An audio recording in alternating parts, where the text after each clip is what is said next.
রাসূল সাল্লাল্লাহু আলাইহি সাল্লাম বলেন, তোমরা বেগানা নারীকে দেখে চক্ষু নিচু করো, আমি জান্নাতে নিয়ে যাওয়ার জন্য জিম্মেদার। তিনি বলেন, হঠাৎ যদি কোনো মহিলার উপরে চোখ পড়ে যায় তাহলে মুখ ফিরিয়ে নিতে হবে। তিনি বলেন, হঠাৎ যদি কোনো মহিলার উপরে চোখ পড়ে যায় তাহলে মুখ ফিরিয়ে নিতে হবে। বলো যুবক, তোমার মোবাইলের কি হবে? বলো যুবক, তোমাদের টিভির কি হবে? তুমি, তোমার বোন, তোমার দুলা ভাই, তোমার মা, তোমার বাপ, তোমরা 14 গোষ্ঠী মিলে এই ল্যাংটা বেশ্যালয়ের মেয়ে দেখে চক্ষু ঠান্ডা করো, কলিজা ঠান্ডা করো, তোমরা জান্নাত কিনতে চাও।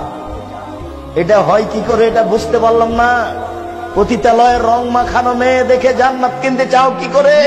আলাইনা নেতাজনিয়া জেনা হুমান নাজর, দুই চোখের জেনা হচ্ছে চোখ দিয়ে দেখা। অলজনানে জেনা হুমান ইস্তেমাও, দুই কানের জেনা হচ্ছে কান দিয়ে শোনা। ওয়ালিয়াত জেনা হাল বাদশ, হাতের জেনা হচ্ছে হাত দিয়ে ধরা। ওর রিজল জেনা হাল মাসি, পায়ের জেনা হচ্ছে পা দিয়ে চলা। জেনাল কালব তামানা তাস্তাহি, অন্তরের জেনা হচ্ছে পরিকল্পনা করা। জেনাল লিসানা নুতক, জিহ্বার জেনা হচ্ছে কথা বলা। এগুলো সব জেনার মাধ্যম। এইভাবে জেনা করার পরেও কি করে তুমি জান্নাতের হিসাব করতে পারো? অত দামি মেয়েকে কিভাবে তুমি ভোগ করতে চাও? তুমি হিসাব করতে পারো না? জান্নাতের নারী এত সুন্দরী, জান্নাতের নারী এত সুন্দরী, জান্নাতের নারী এত সুন্দরী যাদেরকে দেখে মনে হবে ঝিনুকের মধ্যে লুকানো মুক্তা। জান্নাতের নারী এত সুন্দরী, জান্নাতের নারী এত সুন্দরী যাদেরকে দেখে মনে হবে ছড়ানো ছিটানো মুক্তা।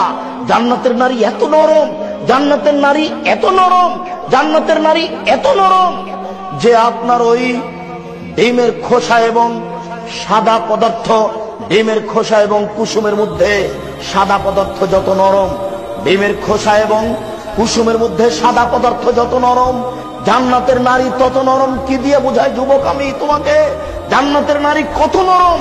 মহান আল্লাহ চ্যালেঞ্জ করে বলেছেন, লাম ইয়াতমিসহুন্না ইনসুন ওয়ালা জিন।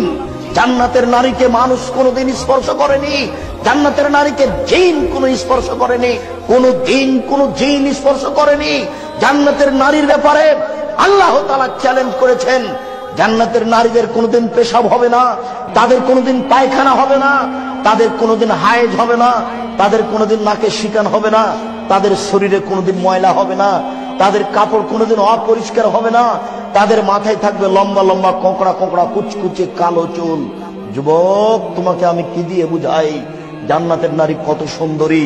তাদের বক্ষ হবে স্ফীত গোলাকার। তুমি এই জান্নাতের নারী ভোগ করতে চাও পতিতালয়ের নারী দেখে? এখনই সিদ্ধান্ত পরিবর্তন করো, জান্নাত হবে ইনশাআল্লাহ। ওয়ানাহান নাফসা আনিল হাওয়া ফাইনাল জান্নাতা হিয়াল মাওয়া। আল্লাহ ওয়াদা করেছেন তোমার সাথে, পৃথিবীর প্রত্যেকটা মানুষের সাথে আল্লাহ ওয়াদা করেছেন। মানুষ যদি তার প্রবৃত্তিকে ঠেকাতে পারে, মানুষ যদি তার প্রবৃত্তিকে ঠেকাতে পারে, আজ থেকে টিভিতে পতিতালয়ের ল্যাংটা মেয়ে দেখবে না, আজ থেকে কোনো মেয়ের সাথে মোবাইলে গল্প করবে না, আজ থেকে জেনা বন্ধ করলো। এই বলে যদি সে নিজেকে ঠেকাতে পারে, আমি আল্লাহ তার সাথে ওয়াদা করেছি, আমি তাকে জান্নাতুল মাওয়া দিব।